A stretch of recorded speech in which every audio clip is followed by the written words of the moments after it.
अगर ऐसा संकेत आपको भी मिला है तो प्रसन्न हो जाइए, क्योंकि आपके जीवन में समय अच्छा आने वाला है, सब कुछ बढ़िया, सब कुछ उत्तम होने वाला है।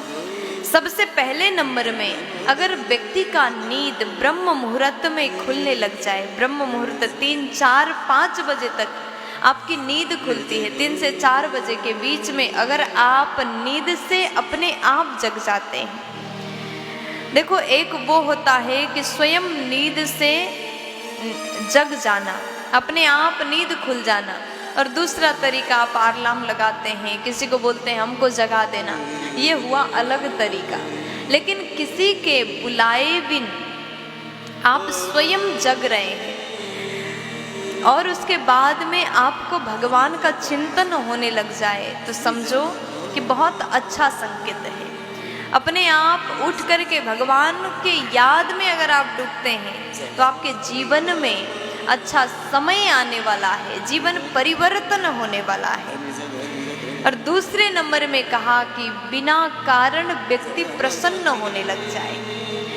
कुछ व्यक्ति ऐसे भी होते हैं 24 घंटे बिना कारण चिंतित रहते हैं, दुखी रहते हैं। उसको लगता है कि मेरे जीवन में संकट है, परेशानी है, जबकि कोई उसको कुछ कह नहीं रहा, सब कुछ ठीक ठाक चल रहा है, फिर भी दुखी रहता है।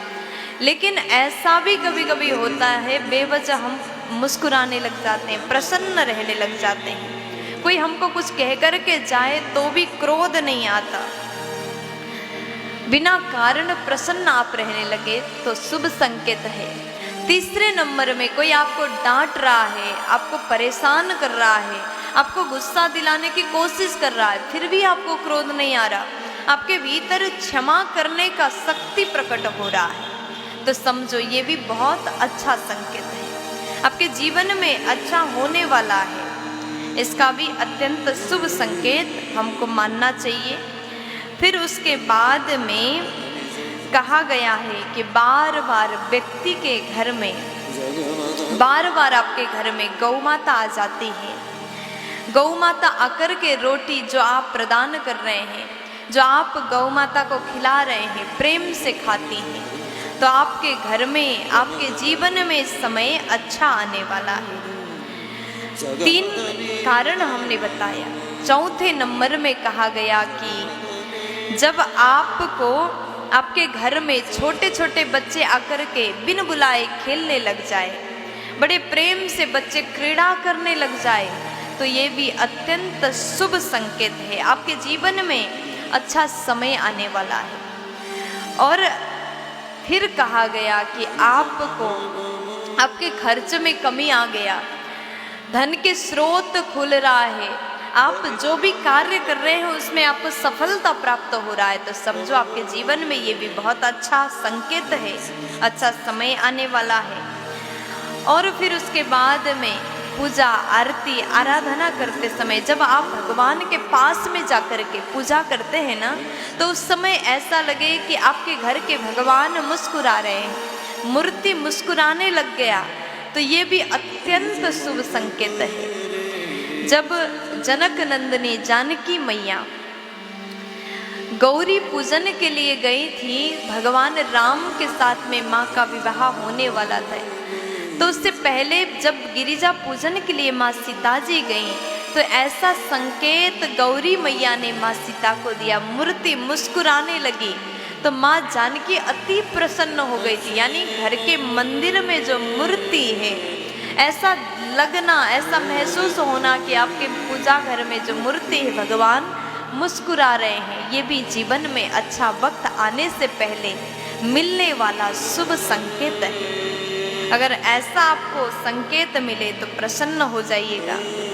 फिर उसके बाद में कहा गया, आप अगर भगवान को माला अर्पण करते हैं तो मूर्ति से माला गिर जाता है, आप चरणों में बैठे, आपके ऊपर माला गिरा, ये भी अत्यंत शुभ संकेत, आपके जीवन में अच्छा वक्त आने वाला है।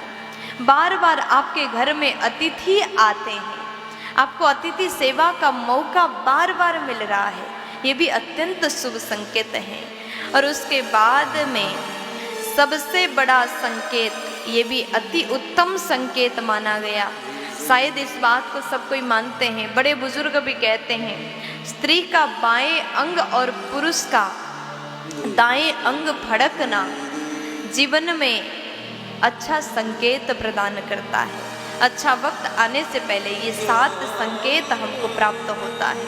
पहला, ब्रह्म मुहूर्त में नींद खुलना, बेवजह आप प्रसन्न रहने लगे, क्रोध नहीं आता।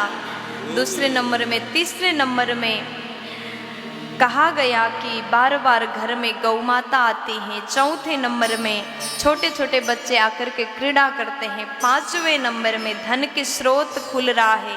6ठे नंबर में कहा गया पूजा आरती करते समय भगवान के मूर्ति मुस्कुरा रहा है, ऐसा महसूस हुआ। गले से माला गिर जाना ठाकुर जी के भगवान के। और 7वें नंबर में स्त्री का बायां अंग और पुरुष का दायां अंग फड़कना अति सुंदर संकेत माना गया।